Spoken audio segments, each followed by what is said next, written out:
Creativity is an addiction. Unplugged because we will always say yes to creativity. Totally uncut because we all make mistakes. So turn it into a tool. This is Arroe Unplugged. Hey, it's Arroe, and this is vocal defrag.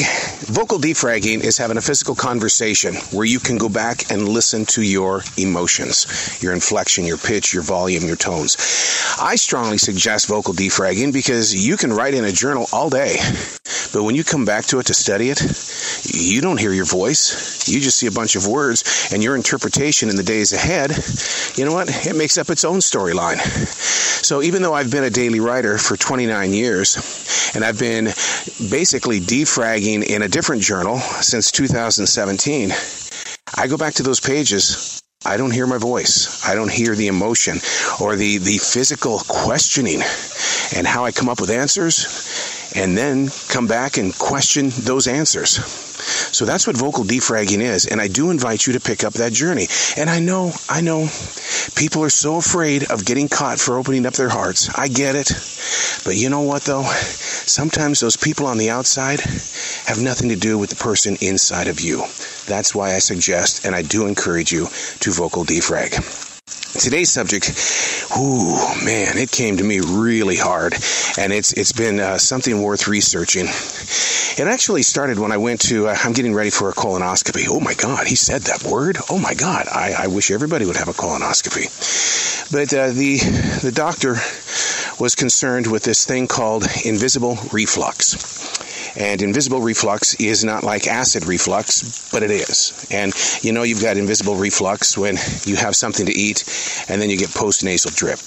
Your voice is hoarse, and there's other things that are going on inside your mouth, like bad taste and stuff. And so I sat there and I thought about, invisible reflux, which is called silent reflux. That's kind of like the official term of it. And it's like, okay, if most people don't realize they've got this silent reflux, and it is doing damage to your mind, body, and soul, especially your throat, what other things in our life are invisible? So in my defrag journal writing, I asked the question, do I have invisible anger? Is there such a thing as invisible anger? What about you? You've got physical anger. We all have that. But what about invisible anger? And I had to do some research on that. And believe it or not, invisible anger does exist. People who have invisible anger don't really know they've got it, or if they do, they try to hide it. Invisible anger is covering things up and always being happy, because we're always told that, hey, look, man, it takes just as much energy to be positive as it does to be negative. People who have invisible anger actually bring damage to others around them, and they don't know it. That was the part that shocked me. They don't know that they've got invisible anger and they're using it on other people. Some of the ways that you can identify invisible anger is sarcasm. If you're very sarcastic or cynical toward different things that are happening in life, you actually could have invisible anger. Ways that you can get around this, or to learn from it, or even to help heal it, is that you have to become aware of it. You have to know how you are setting yourself up with others in conversation. There are many times that, being a radio guy, we do get a little cynical. We do get a little sarcastic because, in radio, when you're jocking it up over a song or you're doing it on talk radio, people tend to laugh at stuff like that. And sarcasm is one of those things where people go, God almighty, I've been there before. Oh my God, I like listening to this person because they talk about this and this and this and this. But that's one of the things that you've got to learn. If you are being sarcastic or cynical and you are aware of it in a present conversation, maybe we should step back from that, because the after effects of what you're doing may not be a positive outcome in your present. Remember, what we say, what we write, what we do in our everyday life has an afterlife and an after effect on something. And then we wonder why we feel like crud. We wonder, why aren't things happening the way that I want them to? What is going on? Well, the question is that what did you do before you got here? Were you locked inside some sort of invisible anger and without even knowing it? But now, because of how you're handling things, you might actually see yourself as an invisible, angry person. Your body language is showing it. Invisible, angry people.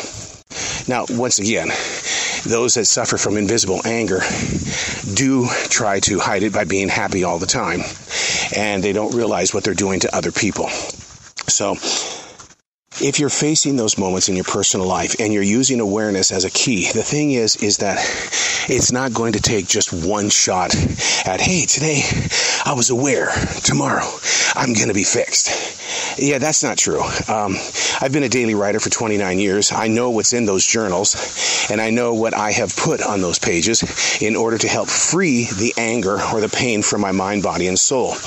As a broadcast instructor, I have to coax people to put on the earphones. I don't like the way my voice sounds. Well, if you don't like the way your voice sounds with earphones on, how do you like your voice without the earphones? I guess it's okay. Yeah, but what about that inner voice that really doesn't have a physical sound? Ooh, an invisible voice, because we're talking about invisible things. What is your invisible voice saying to you that the rest of us can't hear? Is it feeding the invisible anger? Is it causing invisible reflux? Because, when we get worked up, oh my God, the acid is flowing inside our stomachs and right up that esophagus. So I ask about your invisible voice. I ask about your invisible anger. I just want to hear what your interpretation of self is. And that's what vocal defragging is all about. And I put so much love and interest in the physical conversation because you've got to hear your emotions as they are being freed from your inner core. Because if you put it on paper, like I said, then when you come back to it, it's just another day of reading and, oh my God, this guy must have been in a bad mood that particular day. So to hear the way that you present your words is so soothing to your soul.